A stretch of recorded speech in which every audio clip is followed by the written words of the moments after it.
Halo sobat ikan predator. Di video kali ini saya akan membahas tentang kura-kura Brazil.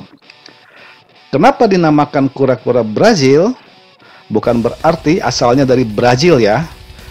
Tapi menurut sejarahnya dulu, kura-kura ini mengekor dari suksesnya penjualan ikan arwana silver Brazil. Jadi supaya sukses seperti arwana, maka diembel-embelinlah nama Brazil di belakangnya.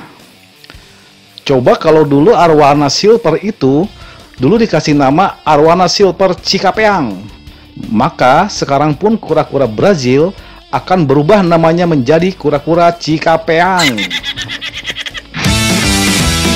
Kura-kura ini adalah kura-kura sejuta umat. Jika kita pergi ke toko akuarium dan tanya kura-kura, maka akan disodorkan sekumpulan binatang kecil yang berwarna hijau, tetapi bukan upil ya. Sebab kalau upil mah kecil dan kalau dilempar ke tiang listrik akan bunyi ting.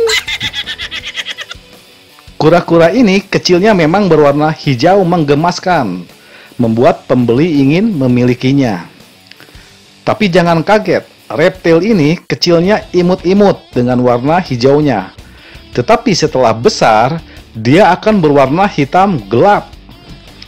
Mirip dengan Mang Oded waktu kecil dulu imut-imut, setelah besar jadi amit-amit. Walau demikian, kura-kura ini banyak penggemarnya, terutama anak-anak kecil.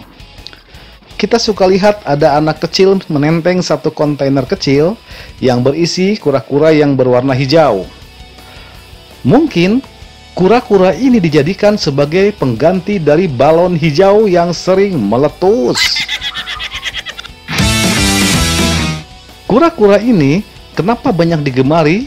Karena memang memiliki daya tahan tubuh yang sangat luar biasa. Dia mampu beradaptasi dengan cepat dengan lingkungan sekitarnya. Maka tak heran jika kura-kura ini mampu bertahan walaupun dipelihara dan dimainkan oleh anak kecil. Dan untuk makanannya, kura-kura ini adalah binatang jenis omnivora yang memakan segala makanan, termasuk buah-buahan dan sayur-sayuran. Jadi kalau daging-dagingan itu pasti oke, karena reptil kura-kura kebanyakan makan daging. Sayuran pun dia oke. Dia bisa makan wortel, kangkung, dan jenis sayuran lainnya. Tapi jangan pernah berikan dia pete sama jengkol, karena nanti bau. Kura-kura ini sebenarnya hidup menyendiri, walaupun suka berkumpul dalam kelompok kecil. Tetapi hobinya dia sendiri dan tidak butuh teman, kecuali untuk kawin. Dan kura-kura ini, menurut penelitian para ahli di bidang perkura-kuraan, reptil ini memiliki kecerdasan di atas rata-rata. Kecerdasan yang dimaksud bukan kecerdasan secara eksak sehingga dia bisa ikut tes perguruan tinggi atau tes di perusahaan marketing abal-abal yang ujung-ujungnya minta duit. Tapi kura-kura yang dengan kecerdasannya ini bisa mengenali pemiliknya yang setiap hari memberi dia makan. Jadi kalau pemiliknya datang, maka dia bergembira karena berharap akan dikasih makan. Berbeda dengan reptil lain yang bergembira ketika orang datang. Berarti dia tidak tahu mana kawan dan mana lawan.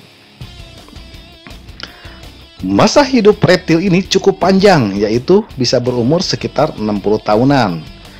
Karena seperti kebanyakan kura-kura, umurnya selalu panjang. Kenapa umurnya bisa panjang? Mungkin karena dia tidak pernah kemana-mana. Selalu aja diam di rumah.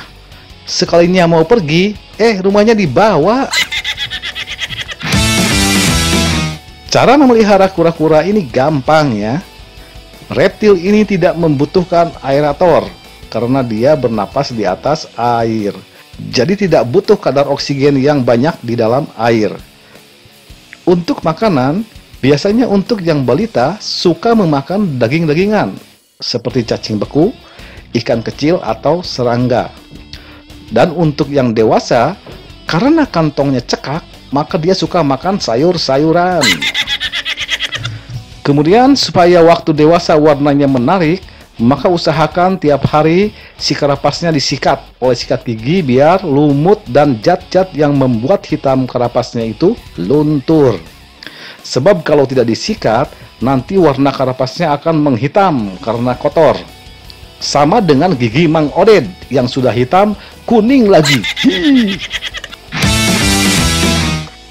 Demikianlah video saya tentang kura-kura Brazil. Semoga bermanfaat dan sampai jumpa di video selanjutnya. Salam ikan predator.